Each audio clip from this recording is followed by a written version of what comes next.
Hey guys, it's Edgy and today I am back with another movie review for you all. Now today's movie that I'll be reviewing was requested of me by someone on Tumblr a while ago, and I'm finally fulfilling my duty and reviewing it. I got round to watching it today and I was really pleasantly surprised by this film. This happens to me a lot. I get really great suggestions and I end up watching the film and I'm usually like really bowled over, or I'm really pleased with what I've watched, and today was no different. So the movie that I'll be reviewing is Terry Zwigoff, or Zwigoff I guess, his Ghost World, starring Thora Birch, Scarlett Johansson and Steve Buscemi. That sounds weird to say.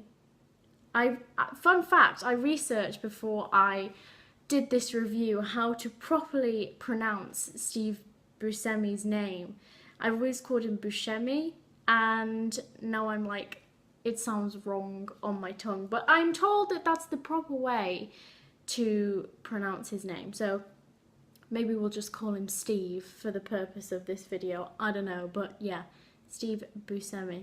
Now this film is based on the comic of the same name by Daniel Clowes, and it follows Enid and Rebecca, who are two girls, two kind of kooky, sort of take no nonsense, we're fed up of high school chicks that are just graduating and they are entering the adult world. And as the film goes on, we see the two girls start to change as they make this transition, and it affects their friendship. Enid sort of becomes less in touch with the real world and becomes really intrigued and interested by this guy called Seymour, who is kind of a loner. He collects a lot of old records and he is played by Steve Buscemi. You can see I'm struggling. Whereas Rebecca, played by Scarlett Johansson, I should have mentioned that Enid is indeed played by Thora Birch, but Scarlett Johansson's character, Rebecca, goes on to become far more interested in boys, and she gets herself a job and she really wants to get the two girls a flat so they can live together, but it's not as easy as she thought. So the characters start to become more individual as the film goes on. Now, what I liked about this film initially was the direction. I thought that the lingering shots of Enid, you know, walking down the street or curled up on her bed or lying beside her phone in her bedroom really emphasised this feeling that we get from her, that is her being in this transitional period of, you know, adolescence going into adult life, where she feels not as assertive going forward as perhaps Rebecca does. She's feeling a little bit lost, and you know, these kind of clever direction shots from Terry Zwigoff is really complementary to the character that is portrayed on screen, and I think it just emphasizes that very real, every teenager goes through it at some point, that very real sense of feeling a little bit out of place in the world. Now, I also really loved the very sort of witty screenplay by both Zwigoff and Clowes. The girls' comments on life and the people around them, their sort of quick quips, I really enjoyed, and you know, their sort of attitudes towards things around them gradually changing, seen in their speech, was both equally interesting and very entertaining and funny at the same time. So it was sort of really fascinating to watch through their sort of speech and through their lines, these girls really experiencing this change in their attitudes towards life and their attitudes towards sort of growing up and having to commit themselves to more adult ways of life, which Enid obviously very much struggles with. There is really well executed dry humour, especially at the beginning of the film. You know, these girls, Scarlett Johansson and Thora Birch, you know, really sort of play off each other well in the film. They respond well to each other, especially when they're sort of taking the mickey out of people around them, like their sort of sly little comments to each other I really enjoyed. And you know, it was kind of really funny banter, which obviously devolves as they become more separate characters in the film. But yeah, that's something that I really, really enjoyed. I've got to also say that one of the things I really enjoyed about this film, as a kind of random note, but something that I wanted to pick out, was I really enjoyed the fashion in this film. Obviously, I've always found early 2000s fashion to be something that is appalling. It was kind of that really frumpy period where everything sort of went and it just made no sense, and it was all ugly, and it was like, you know, skirts over trousers that were sort of flared, like that kind of thing didn't appeal to me at all. But I think that this film, with its fashion, because Enid was kind of a very sort of alternative girl, and you know, she's kind of lying outside of the popular mix, I found that a lot of the fashion in the film from the two girls was, you know, really enjoyable. And I think a lot of the aesthetics in the film was really appealing to me, like fashion wise and that kind of thing. Even though she sort of went through phases with her fashion, I thought that was quite enjoyable actually. And I just feel like this film was kind of on the cusp between, you know, good 90s fashion and like not very appealing, appalling, you know, mid to early 2000s fashion. That it was the good blend of, you know, like cool looks that were served in this film. So I must credit the costume department for giving Enid and Rebecca some really, really cool looks. So I just wanted to mention that, because that was something about this film that I really enjoyed. So random note, but yeah, fashion. So this film seems to slot initially amongst that sort of category of indie teen films that emerged, you know, in the late 90s and the early 2000s. Obviously this film was released in 2001, so initially you'd put it in that bunch. But this one, to me, of all of the sort of films that I've watched that are in that category, this one really stands out for me.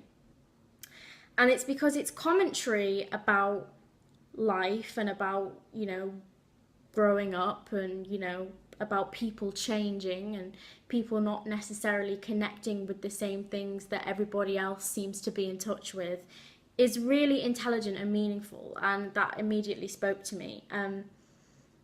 And it sort of has that meaningfulness and that sort of deep sense, whilst also retaining a really nice, funny sense of humour, which, you know, I think that can be lost if a film, you know, about, you know, sort of waning adolescence is too serious in itself. But this film managed a perfect balance of both, actually, that I thought.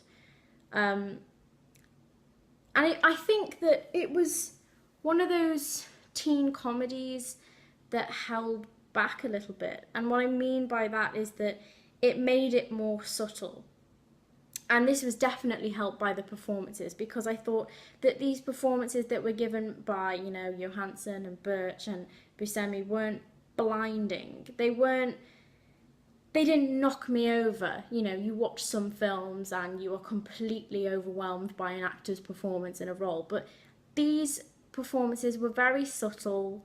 You know, they weren't too dramatic. They fit very well within the film itself. And they actually made the characters, for me, very, very real and very realistic. They didn't need, you know, over-the-top sort of delivery. It was kind of muted, but in a really beautiful way, and it allowed then that capturing, or that perfect capturing, I think, of the sort of hardships of moving into adult life and not connecting with people, and you know, that kind of thing. And it wasn't whiny or dramatic, which I think some sort of teen sort of indie films can be at times. So I thought it did that really, really well. Now, as I said, the characters felt really real. They were characters I felt like I could relate to, especially Enid, I guess. And, you know, that kind of thing of not really being in touch with what everybody else is in touch with. and sort of losing touch with people like she did kind of with Rebecca in the film. It was definitely relatable, and that was something that I liked about the film. I think overall, if I had to give this film a rating, I'd probably give it 4 out of 5 stars. Probably because although it was a fantastic film, I wasn't completely overwhelmed by it. I wasn't sort of it didn't provoke an emotional reaction in me. To give a film 5 stars, I feel like it needs to really either move me or completely sort of, I can't stop thinking about it afterwards, or, you know, I have to feel sort of affected by this film. And I didn't totally feel that with Ghost World, but something that this film definitely did do was it entertained me and it made me really enjoy the characters, and it also got my affection. I did really like this film. I liked the acting. I liked everything about it. It just didn't hit that sort of emotional mark with me. Now, that's just obviously my opinion. You might feel totally different about this film, but I will say that this film was very clever, and it was something that I found very successful within its genre of sort of indie teenage angst. I thought that Thora Birch was fantastic in the lead role of Enid because, you know, she wasn't, she conveyed that sort of teen angst and sort of teen sense of wandering through life and not really know where you're heading, or, you know, what decisions to make, without being sort of whiny and over dramatic. I thought that she was, you know, she was subtle, and you did really, really like her, and I certainly enjoyed her character. And I think that she had a fantastic supporting cast. I think that there were some really funny moments in there, but there were also some very sort of relatable moments and moments that made you feel for the characters. So I must say that I thoroughly enjoyed this film. I was pleasantly surprised by it. And yeah, I would recommend it to anyone, really. I think it's a film that most people would enjoy, especially people that are fans of those sort of late 90s, early 2000s sort of teenage coming of age films, because I think it is one of the better ones because it retains both comedy and serious elements. So I can't really knock it for much, to be honest. I thought it was a great film. But that is my take on Ghost World. Hope you guys have enjoyed this review. Remember, you can always request movies for me to review by commenting below or messaging me on my Tumblr. The link is always in the description. But that is it for now. Hope you guys have enjoyed this one, and I hope to see you in the next. Bye.